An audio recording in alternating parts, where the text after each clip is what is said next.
In this training, we're going to go ahead and walk through the new 2024-2025 UC applications line by line. I might throw some nuggets, some tips, some recommendations for you guys to help you guys with this applications process, right? So the first thing you want to go to is to go to the actual application website. Again, there's an app that a lot of schools use called the Common App.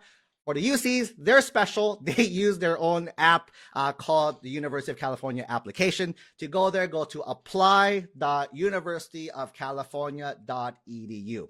Once you go to the site, it should look like this, right? On the top right corner, go ahead and click create an account, right? You're gonna go ahead and enter your information here. So I'm gonna put my email address, collegeadmissionsecrets.com, confirm, collegeadmissionsecrets.com. Go ahead and use a password. They'll make you use a big fancy password, right? Big fancy password. You check, and then you click create an account. I already have an account, so they're not gonna let me. I'm gonna try to cheat the system a little bit. 24, 25. See how this works. So you guys can see exactly what. All right, cheat the system, right? So don't tell the UCs. So I create an account as well too. On here, it'll ask you, when do you hope to start at the UCs? For mostly everyone here watching this call, we're all applying in the fall of 2025, right? Which means next fall. So if you are a rising senior, right? So your class of 2025, you click fall 2025. If you're a transfer, so I saw in the chat, we have a few transfer students as well. You're going to go ahead and also do fall of 2025 there. Your application level, right? Again, majority of you are going to be first years, right? So if you're a high school student applying to college, you are a first year. Even if you have a lot of AP credits to get you the higher standing, even if you took 60 units, you're going to get your AA by the time you get your high school diploma. Even because you haven't officially graduated from high school, you're a first year standing. So a first year student or first year applicant. So click first year. You're only a transfer if you are currently right now only taking community, you graduate with your high school diploma or your GED, and now you're in community college applying there. That's transfer. But again, majority of folks here, you guys are in first year. Click save and continue. Then it's going to tell you, hey, do you want to email you the PIQ questions? You can click email if you want. Little spoilers ahead of time. The questions are exactly the same as last year. So nothing changes when it came to the PIQ questions here, right? But going up, if you don't want to do it, you can click start application, right? And you'll kind of see on the right side, there's kind of like a little area for you to kind of see what categories to pick from. Looks like my face is in the way. I can't move it, but we'll move it in a little bit, right? So first actually, here, there you go. You can see on the right side, a bunch of kind of sections. The first one's about you, campus, academic, test scores, activities, scholarships, personal insight, and review. We're going to try to run through all of them really quick here, right? So first off, personal information. You're going to go ahead and use your name, right? So my first name is Coach. My last name is Tony. That's all too. Do you have a lived name? A few years ago, this was called, do you have a preferred name? But now it's called a lived name. Yes or no. If you say yes, it'll open up and ask you. If you say no, it won't ask you as well too. Do you have a different legal name? Yes. Again, it'll ask you. If not, no, it won't as well too. Right? When were you born? April. My birthday is April 23rd. Where were you born? You kind of select as well too. I was actually born in California. Have you attended California public school? Yes or no? No, if you attended a California private school or you're out of state or non-California as well too. If it says yes, the reason why it'll ask you yes is they ask you for your SSID number. So if you go to a public high school in California, if you look at your transcript, it's usually on one of the corners of the app, it says your California SSID is this digit code. If you enter that in here, it copies over all your academics or majority of them really, really quick. So it saves you like a good 20 minutes as well too, right? So again, if you have it, enter. If you don't have it, just say no, or just you can leave it blank if you're not, but if you don't have it, you click no as well too. You'll notice there's things with a little star next to it. Star means you have to answer the question. The non-star means you don't have to answer. However, recommendation from a reader, share everything, right? The UC app is one of the most forgiving apps out of all the applications that you do want to overshare everything because nothing's going to hurt you. The UC app is done with something called an additive process, right? Things that can help you, they add value to your app.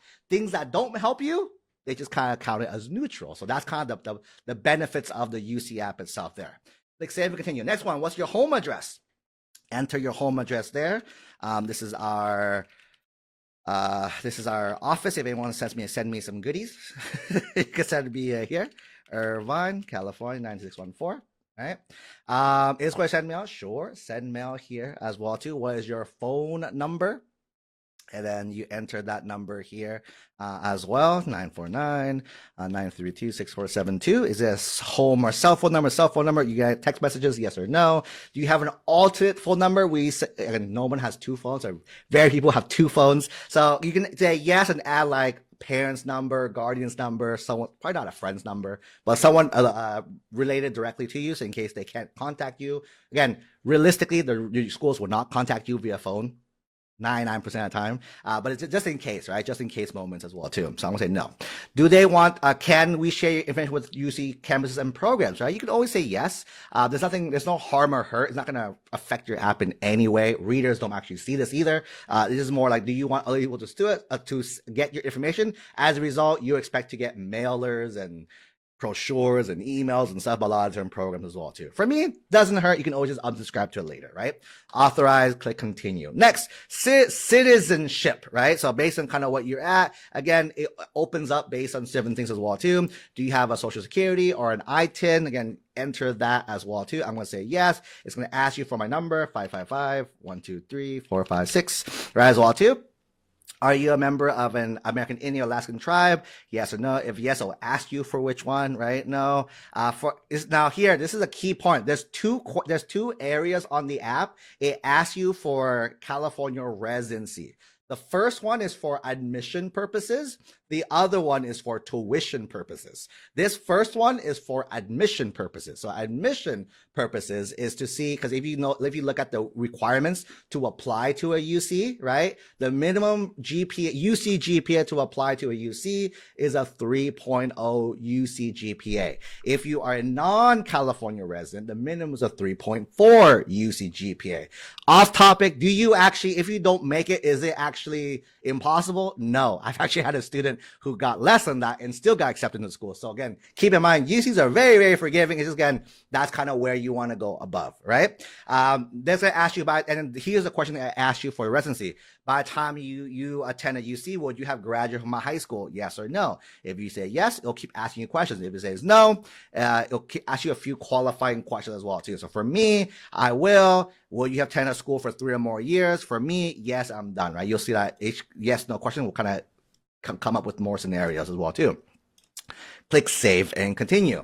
Next one is demographics. I say this over and over and over and over again. This page does not affect anything about admissions. In fact, readers do not see this section at all as well too. The big thing about this section though is, you know, when you guys look up like, oh, the stats about a school, the breakdown, this is what they pull the data from. So if you notice there's the unknown bunch, people who left this blank, they're the unknown bunch. So if you want to contribute to data to make sure like our data is clean, again, doesn't hurt to answer this question as well too. So for me, no, Latino, none of these, racial, I'm Asian.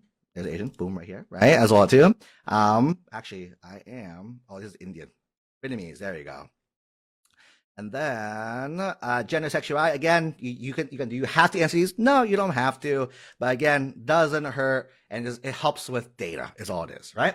Next section, background. This they will see, by the way, switching back, they will see this section on the apps. Which language did you speak first?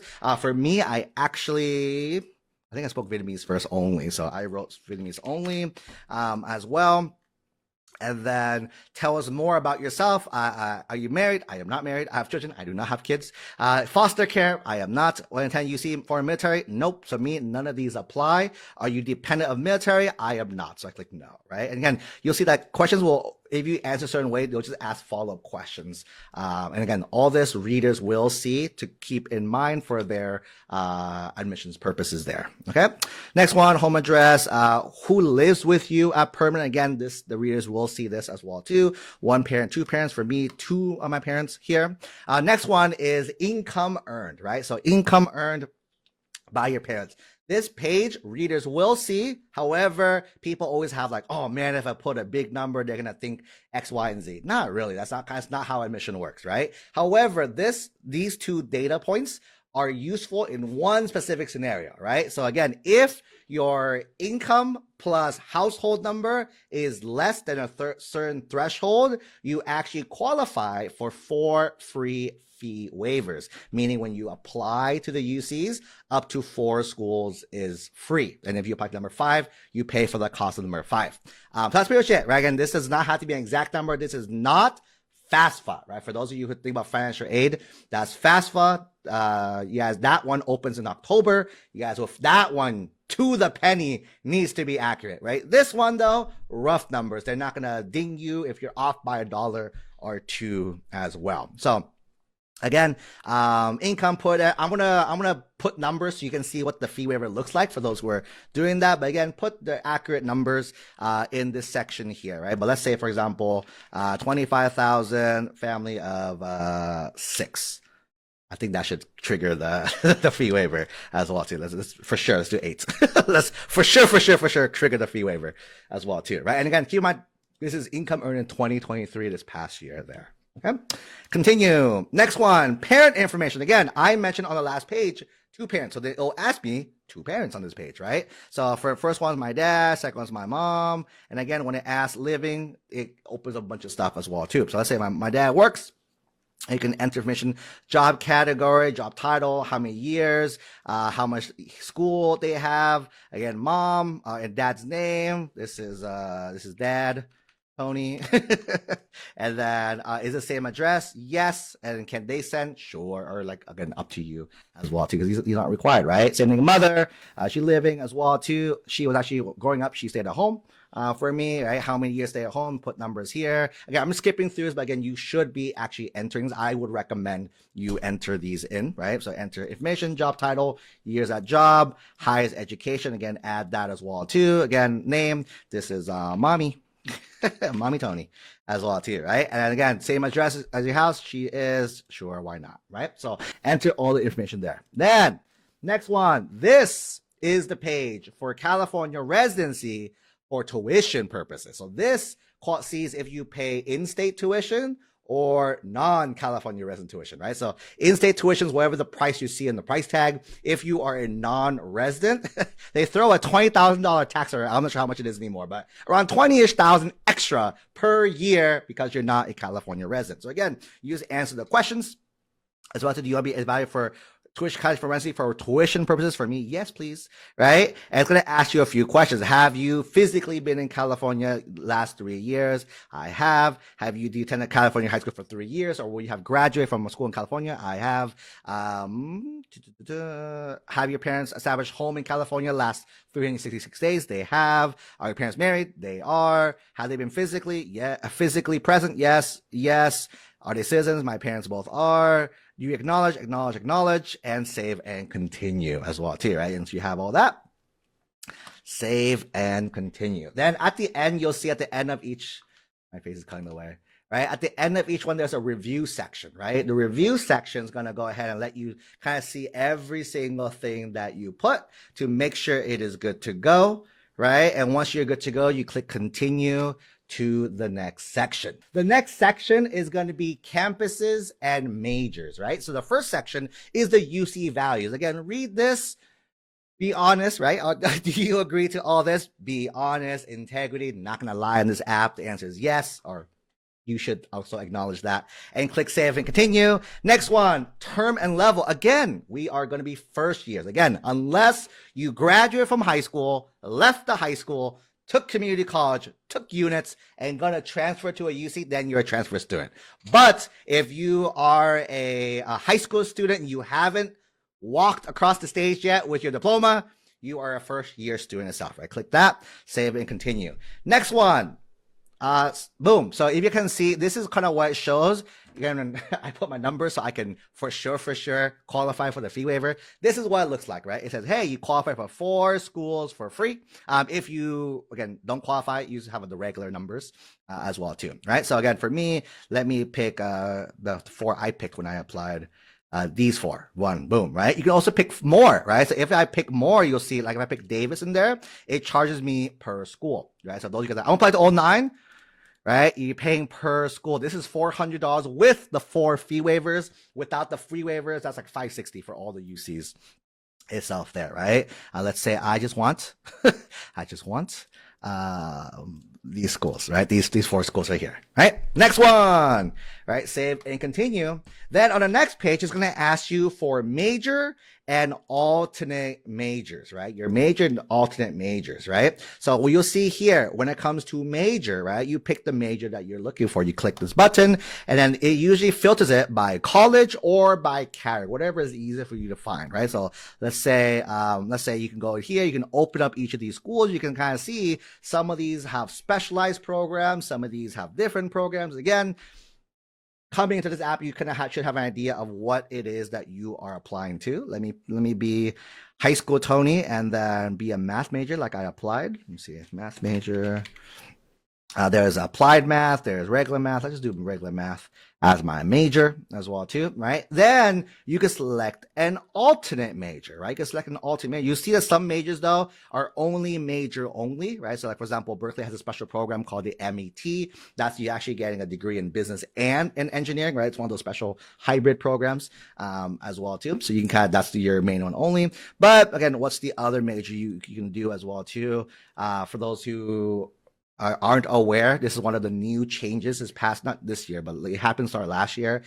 Berkeley pulled out their computer science, statistics, and data science out because they got super competitive. It kind of messed up the stats of the letters in science, so they become its own major too. Let's say I pick stats as my alternate major, right? So boom, I finished both of them. I'm gonna click continue. And you'll see here that I'm a math major as my primary major, my alternate major is statistics, right? You do the same thing with all the other schools. This is one of the new changes of this year. UCLA no longer offers an alternate major, right? Usually it does, right? Usually Berkeley was the one who didn't offer it, but now they added it in recently, like 2 years ago. Now, boom, new change, right? UCLA doesn't offer any alternate majors here. So you pick one major and that's it. Something to keep in mind for those who are following along, right? There's also 2 colleges that admit simply by major, not college. That's why if you see these schools, one time to edit again, you see how these schools have different colleges, right? Fun fact for you guys from a reader's point of view, these students are compared against the college. You're getting admitted to the college, not the major itself. However, schools like UC Irvine and UC Santa Barbara, they do admit by major. As a result, you'll see that in UCI, right, there are colleges, but right, if you're applying as an art history, you're competing against all the other art history. Not everyone kind of applying here. All right, so keeping that in mind. There's math, there's quant. Let's do major here. Let's do not minor, alternate major here. Right, just picking it for the sake of picking it. Don't actually use that as a reference guide. Right, just examples. Right, examples there. Right. The one unique thing, if you pick UC San Diego, right? So if you got those who are interested in San Diego, you know this part. It's a very unique school. They actually have colleges inside of UC San Diego, which are kind of where you're living, and it will shape the kind of requirements that you need, that you have to complete for college. So again, there's 8 colleges here. Again, this is not the training to go through these 8. Google it, watch a YouTube video, learn about what each of these schools have a unique kind of twist to them. If you're a certain type, like for example, if you're very into like the activism kind of world, there's one of these colleges, I forgot which one. One of these colleges are very big on that as well too, right? If you're interested in like environmentalism, one of these are really big on that as well too. So again, kind of find a school that matches kind of who you are. Again, this is independent of the major. This is just the way you're going to be housed.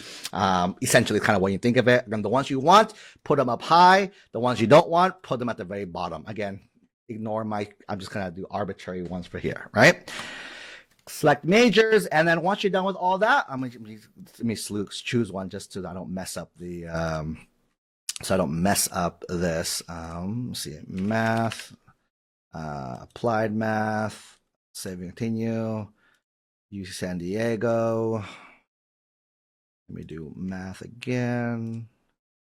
Math. Let me just pick applied math as well too. All right, cool. So you've picked all the majors and all the things as well too, right? Then I picked my colleges, right? Save and continue. Then again, another review page. You go through all these and click continue to academic history. Next section is the academic history, right? So this is where you share all of your classes, all of your grades that you've done. So go ahead, first page, just click continue. Next one's going to ask you, did you take any classes in 7th or 8th grade, specifically in math or language other than English, right? So again, do you take any math classes? Let's say yes. Let's say I took geometry, right? Was it a year? I took it for a full year. Did I take a language class? Sure. I'm not sure, but I did, right? I did. I took Spanish 1, right? And what was it? It was for a year. This was the first year. So first year, right? If you took Spanish 2, then second year, but first year. And then what language is it? Pick one of these. It's a Spanish class as well too, right? So this is a first year Spanish class. If you took another one, you add other course, right? Say you took Algebra 1. You took both these classes, right? You share that here as well too. Keep in mind, the readers will not ask for your transcripts from your middle schools. The reason why they ask for math or language other than English, fun little fact for you guys, these two subjects use something called validation, which means hypothetically you could lie. You could lie in Algebra 1 geometry. You didn't actually do it. But if you took Algebra 2, that would validate the older classes. Same thing with Spanish. If you took Spanish 2 and technically didn't take Spanish 1, that would validate the Spanish 1 class itself. Okay. Did you go to any school, attend school outside the US? Yes or no? I did not. Right? Save and continue, right? Add high school, and you're going to add your high school here. If it's in California, click here. If outside, click here. Outside US, click here. So for me, California, if you're homeschool independent, you can select these as well too, right? But for those who don't know, I actually opened my own high school a few years ago. Middle college, it should pop up. There you go. Boom. School that I started as well too, right? Then it's going to ask you, were you involved in a career pathway academy, an IB program, Magna, and other? Me, no, right? When did you attend this high school? So, you guys can help me with mental math real fast. You start in August of 2021, I believe, and then you're done in May of 2024. No, 2025. As well too, right? That's the years. And then what grades did you attend? You work backwards. 9, 10, 11, 12. So 10 is the 21, 22, 22, 23, 23, 24, 24, 25 as well too. There we go. That looks right. Right? Then did you take summer classes after that grade? So let's say after 9th grade, you take it. Let's say you did. 10th grade, you did. And 11th grade, you did, for example, right? You can't take it after 12 because you haven't done 12 yet. It's the thing. What is this school's grading system? Is it A, B, C, D, F, 0 to 100, 1 to 7? Other majority of you all are going to be A, B, C, D, F. 0 to 100 is a very East Coast school thing. 1 to 7 is like an IB school, like a very heavy IB school, not an IB program. Like your whole school, every grade, you got a 1 to 7, right? That's what it means. Again, most people are A, B, C, D, F. What is the term? What is the term for your school? You get a full year, semester, trimester, quarter, aka if you look at your transcripts, how many grades do you get per class per year, right? So most of you, again, is going to be a semester-based schools. It is where you're going to graduate from. If you say yes, it's going to ask you what you're going to get. I'm going to get a high school diploma, right? When are you going to get? I'm going to get it in May 2025. And if you say no, it's going to probably ask you for another school that you're going to enter. Click save. If you went to another high school, you would add a here. Caveat, those of you who went to an online high school, aka UC Scout, BYU, these online high schools that get you credit, this is where you add it as well too. Let's go do it fast. Add another high school. This is in California. Look for Scout. Right? Scout from UC. That's the UC Scout program. Select it here, right? When did you take this class? You select again, let's say I just took it this past year, right? Just keep it simple. 2023, I took it to, actually, let me say I had to take this summer to make it super easy. I started in June, and 2024. I just finished it in August 2024, right? What grade you take it in? You took it in 11th grade. 23, 24. took classes summer after this grade, right? A, B, C, D, F was a semester. No, right? And then so now you have UC Scout and you have your high school that you went to, right? Next, once you're done, I finish adding high schools. Next piece is you're gonna go from term to term to term, right? So the first one, in ninth grade, what classes did I take? Click here, enter courses and grades, and you select the courses. Again, your schools, if you're in California, a lot of it's kind of pre-populated already for you. If you are outside California, otherwise, it might have you enter in your classes specifically, right? So in here, let's say in ninth grade, what did I do in ninth grade? Let's say I took English 9, I got a B my first semester, got an A my second semester. Math, I got Algebra 2, let's say I got an A and an A. Let's say I took Bio, not let's say, do actually copy over what you had on your transcript, right? So I got a B and a B. Language, I actually took Spanish 2, I got an A and an A. My Spanish was a bueno. Salty, right? Spanish, I took arts, I got a A and an A and a B, I guess so, right? Electives, nope, I didn't take anything here, right? Nope, I didn't take anything here, right? Save and continue, right? Then what class you take that's past summer, right? Because I listed I took class that summer. So let's say I took world history, U.S. modern world history. I got a A both semesters, right? Save and continue. Once I'm done with ninth grade, I continue and I go to 10th grade, right? 10th grade, then you go to 11th grade, right? And you see in 11th grade, there's two classes, right? I took in the school year and summer. So it both show up here. Then you can enter the classes here. 12th grade is what I want to touch on real fast, right? So 12th grade, because everything's the same. In 12th grade, it's a little different. So let's say you take government. Government's usually a one semester class, right? So you took government. Your first semester should be IP. You're taking it right now, right?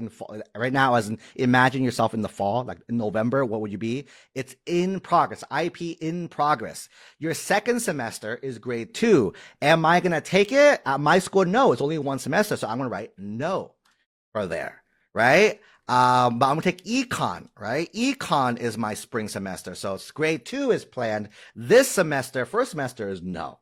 Right? Let's say I'm taking human anatomy, right? The full year. Then in fall, it's IP. Spring is PL, right? Because right now it's in progress. PL is planned. So that's how you do 12th grade classes, right? Add it all in, save. One thing I forgot to mention, let's say you took a summer class leading into ninth grade, right? So how you would actually report that for those who are in that situation. Under high school, where you take the class, let's say I took it at the Unity school, you edit it. Your start day is actually not August, is when you actually started that class. So I actually started it in, let's say, May, right? I started actually class in May. Then you save here. And in ninth grade, you'd add that class in here as well, too. So let's say in summer before, I took a musical ensemble, right? The 2 semesters, I got an A and a B, right? So you add it with your ninth grade classes specifically as well, too. And again, you can always explain it in a little bit. Next, colleges attended. Right, so this is my little comment for Ev. I've been pushing dual enrollment. Again, our returners, you guys know, I've been pushing dual enrollment a lot, right? And people's like, but my counselor doesn't take it, Coach Tony. But all these buts, right? No buts, right? In college, you can share what colleges you took. I do not need the high school to approve it for the high school. I just need it to show up for the colleges. So in here, you add the college that you attended, right? So in California, I went to Irvine, like I went to Irvine Valley College, right? Next by here, or IVC as well too, right? If you IVC, and then when you take again, same thing, everyone's exactly the same, right? When you take a class, again, let's say I took it this past year, so I took it August 2023 to May 2024. This is a semester system. What grade was this? I was last year, 11th grade for me as a student. Fall was 2023. Spring 24. I didn't take any summer class. I'll leave it blank, right? A, B, C, D, F, and save. Right? So then, next thing, I finished adding colleges, and then what classes did I take? I took fall and spring. You enter courses. Here's every class that IVC offers. So let's say I took a history class, right? I didn't want to take it at high school. My school approved it. I took history. There's a lot of other options. PS is pass, NP is not pass. If you took class for credit, non-credit. If you got an F for withdrawal. or I for incomplete, right? Or you got a grade, right? So say I got an A, and you put it, you kind of classify under which category. This was a U.S. history class that I took as well too, right? Again, once you're done, click save and continue, and you can keep adding all your classes there. Next page, right? I'm going to skip pages for now.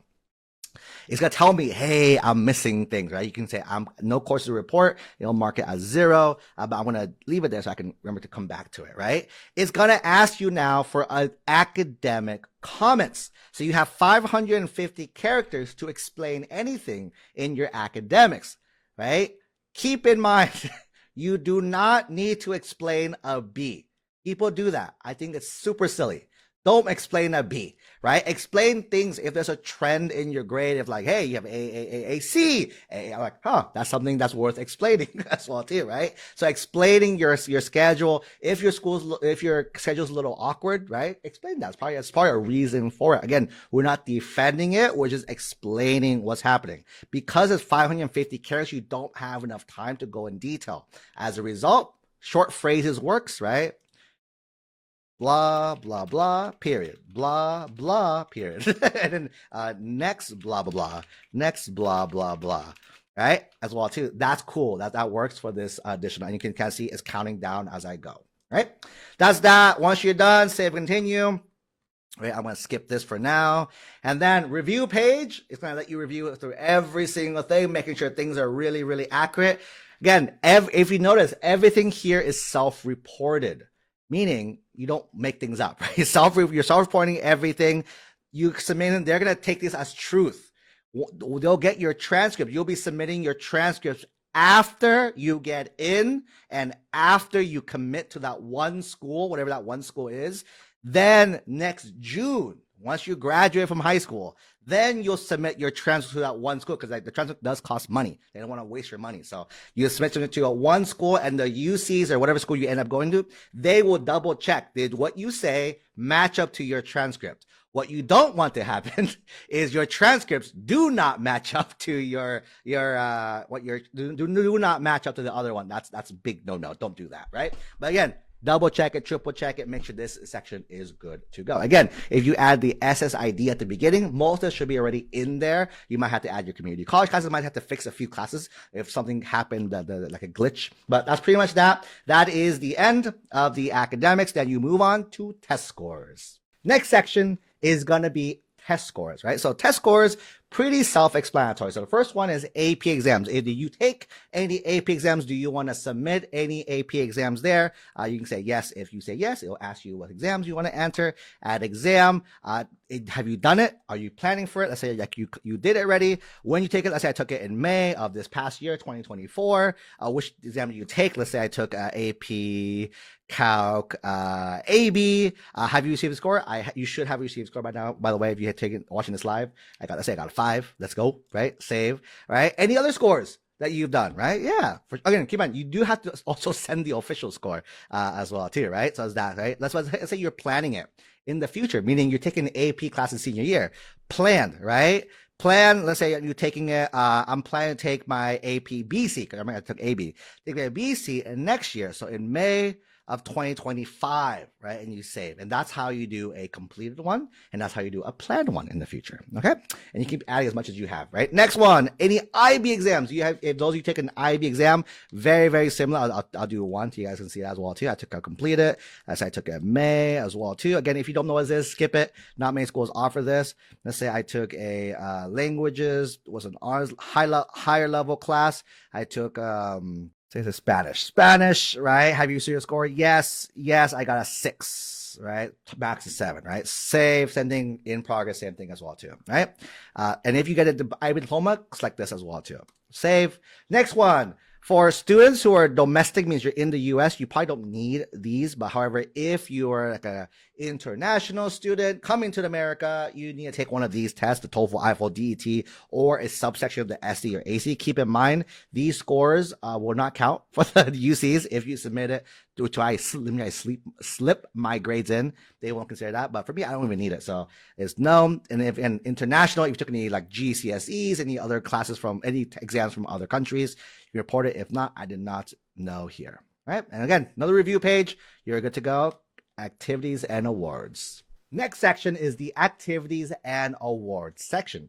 Looks pretty simple. However, probably gonna spend a lot of time on this page too, right? So when it comes to here, you click on the blue add activity or award section. In here, there's 6 types of activities that you can classify it under. You can kind of see the 6 right up here. Is it you get to, and the thing about the activities, again, these are all self-reported activities, right? So everything is self-reported. You also classify it on your own under each section as well. So again, is it an award? If you click award, it'll pop up. What's the name of the award? What level of recognition? What type of award? Is it academic or non-academic? When did you get it? If you can get it multiple years, for example. What are the requirements for the award? You share that here. You have 250 characters, aka do not use full sentences. You can use phrases for these. And then the second one is, what did you do to achieve this award or honor? 350 characters over here, right? Next one, if you selected educational prep program, they're going to ask you, what was the program? There's a big drop-down list that you can select from as well. If it's not on there, you can click other and share what the program is, name of the program, for example. Briefly describe the program, again, 350 characters, not a lot, meaning use phrases there. When you participate, how many hours? Hours per week, weeks per year. For those who've been following me for a while, I just keep drilling these 2 concepts so hard. This is why we drill the time concept so hard, right? Next thing is going to be extracurricular activities. A lot of things that you can't kind of figure out where they fit usually fits under extracurricular activities. What's the name of the activities? What did you do? Again, 350 characters. When did you participate? You can do it multiple years. And then how much time? Hours per week, weeks per year. Next one is going to be other coursework. So again, this is not your dual enrollment or your college, because you already shared that earlier. This is like anything else outside of that, or like non-A through G course. Again, if you look at academics, it's only A through G, right? So what was the course name? Describe the course, 350 characters. When did you take it? How much time did you spend in the class? There, again, pro tip. This also means how much time did you study, you prepare, and all that stuff as well too. You can add that into these hours here. Little spoilers for you guys, little pro tip as well too. If you have hobbies, you can throw hobbies into extracurriculars. If you have responsibilities, you can throw responsibilities into these as well too. Right? Next one, volunteering and community service, right? Here, again, what's the name of the organization? Describe the organization, 250 characters here. And what did you do? 350 characters here, right? Again, when did you volunteer? How much time? Weeks and years. Next and last section is the work experience. Again, it's asking you, where did you work? Describe the company or 250. What was your job title? What were your responsibilities? When did you work? Do you still work at this job? Yes, no. If they say yes, they'll say when. No, start and end date. If you put job, they're gonna ask you another question of how did you spend your money? There is no answer the readers are looking for. Everyone does, I think, give a very cheesy answer.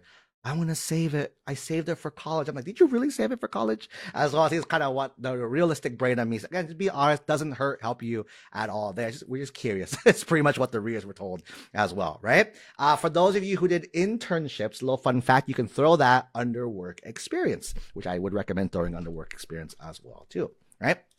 So is that, again, no right or wrong area for things. For example, Key Club. Those of you who've done Key Club, that's like a club. That's an organization. People meet and do stuff. You can put that under extracurriculars. However, let's say you went to Key Club to volunteer, because they also do a lot of volunteering. You could put Key Club under volunteering. However, in Key Club, there's some competitions you can attend, right? Let's say you win something. That can also fall under awards. See, that's one of those kind of hybrid things you can put under different categories as well. There's no right, there's no wrong. It's kind of based on who you are and what you think it fits under.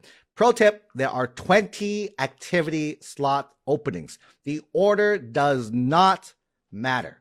So don't focus on what is good first, next. That's the other apps. Use the apps. There's 20. Pro tip, you want to fill up as much of the 20 as you can. Okay. That being said, save and continue, and you'll be done with that. Again, sending review, and once you're done, you move on to the next page. Skip page for now, and then moving on to scholarships and support. Scholarships and support program. This is a fun one. This one, again, readers do not see on our end, but it's going to ask you a bunch of questions, right? You expand anything that sounds kind of cool, kind of interesting to you, go ahead and select them all. This does not deal with admissions in any capacity. This is like, we're going to use your app and send your like information, not app, but your information to all these people so they can try to recruit you or sell you or whatever they do for their things, right? You can kind of see there's different major interests, there's affiliations. Again, go through it, select all that apply. Doesn't hurt. Worst comes to worst, you just unsubscribe from their thing in the future itself, right? Tons of stuff, right? Save and continue. Then it's going to ask you, do you want to participate in certain programs, right? So there's the EOP program, typically for low-income families. If you select it, they'll ask you for a little blurb and why you want to do EOP and stuff. Again, look it up. For those who qualify, by the way, it's a really, really awesome program, especially at Berkeley. They offer free textbooks, priority registration for classes, lots of really cool things as well. And then if you qualify for foster youth programs, again, select here. They'll reach out to you in the fall to help you out as well too. Again, so if any of these, click it. If not, we can move on, then review and save and continue. Last section is the personal insight. So with the personal insight itself, again, read all this. They give you some really good tips as well too. I give you a lot of good tips as well too. Combine those tips together, you should have a master PIQ, right? So in here itself, again, there's 8 prompts, right? 1, 2, 3, 4, 5, 6, 7, 8. 8 prompts. You pick 4. You pick 4 to respond to. Those of you who are doing the transfer application, this page will look a little different for you. For the transfer application, you have 1 required question, aka what is your major and why? And you get to pick 3 of the 8. For the freshman applicants, you have 8, you pick 4. There's no right or wrong prompt. However, if you ask Coach Tony, I do not like number 8 because most people's number 8 is not that great. So too. So again, basically number A is why are you special? Realistically, no one's that special. So that's kind of my answer there. In me doing this 16 years working with thousands of students, I recommend less than 5 students use number 8, and because they were literally like, I know no one can say that statement. But for most of you guys, nothing you say can be like, whoa, that's crazy as well too, right? So again, if it was me, I'd pick from the other 7. Again, lots of other ones as well too. By the way, pro tip again, if you are starting this, do not look at the questions. And if you are, you're doing it kind of wrong based on how we teach it. We teach you guys to do the topic first, then find the prompt. So again, for those of you guys who want the freebie, I'll be setting out the freebie that explains kind of the right approach on how to tackle the PIQs there, right? So once you figure it out, you can then click answer and you drop your thing in here. Again, I do not recommend doing it on here. Use like Word or Google Docs. A lot of you guys use Google Docs. We use Google Docs for us. Use Google Docs, then copy, paste it in here afterwards, okay? Once you do blah, blah, once you're done, do it for 4 of these. Once you're done again, click continue. I'm skip for now. Then that last part is gonna ask you for additional comments, right? You have 550 words. This is anything you did not get a chance to talk about. This is the area for you to talk about. If you had more activities, more awards, you can throw them in here. If you had more context of the reader, throw it here. Do not use this to slip in your SAT, AC. Do not use this area to throw links. They're not going to click on it. And do not use this as a PIQ number 5. They hate that as well too, right? So don't do any of those, but everything else, fair game. And again, I do recommend using it in some capacity as well too. Right? Once you are done with that, you review, and then you're in the review and submit page. This is the master review of every single thing. Once you click start submission, it's going to make sure you're A through G eligible. Did you meet the A through G requirements? Then after that, it's going to make you pay as well too. You can also pay by check. That you can bypass it, just email them a check afterwards. And after that, you click submit and you're done. You only get 1 submission. There's no take backsies. So again, make sure everything double, triple, quadruple check before you click submit. Also, by the way, you can't click submit now. The portal opens October 1st. Again, there's also no purpose to submit that early. A lot of our own students will be submitting by around early November. That's kind of where we have our students submitting their apps. So again, just apply on the same time as us. Feel free to. Again, to try to avoid late November. The app gets wild during the end of the month, right? That being said, that pretty much is it. that wraps up the entire UC applications portal. I walked you every single part of it as well too. Hope you guys enjoyed it. What I'm going to do, I'm going to go ahead and save all the questions. Again, I'm going to answer them all. So again, drop it in there somewhere. I'm going to try to save it real fast and then answer all the questions for you guys this week. Hope you guys enjoyed it. Again, I'll be dropping the freebies later this week, so be on the lookout for that. If you guys liked it, feel free to say thank you. Our team has put care of most of it, so shout out to them. That's pretty much it. I do have to bounce off, so I'll see you guys soon. Next Tuesday, I'm doing another training here in this group to help with activities. So helping, again, perfect for 9th, 10th, 11th graders, figuring activities for the upcoming school year. So if you are an upcoming student, next week's call will be perfect for you as well. So that's pretty much it on here. I'm going to stop recording and stop going live, and I'll see you guys next week.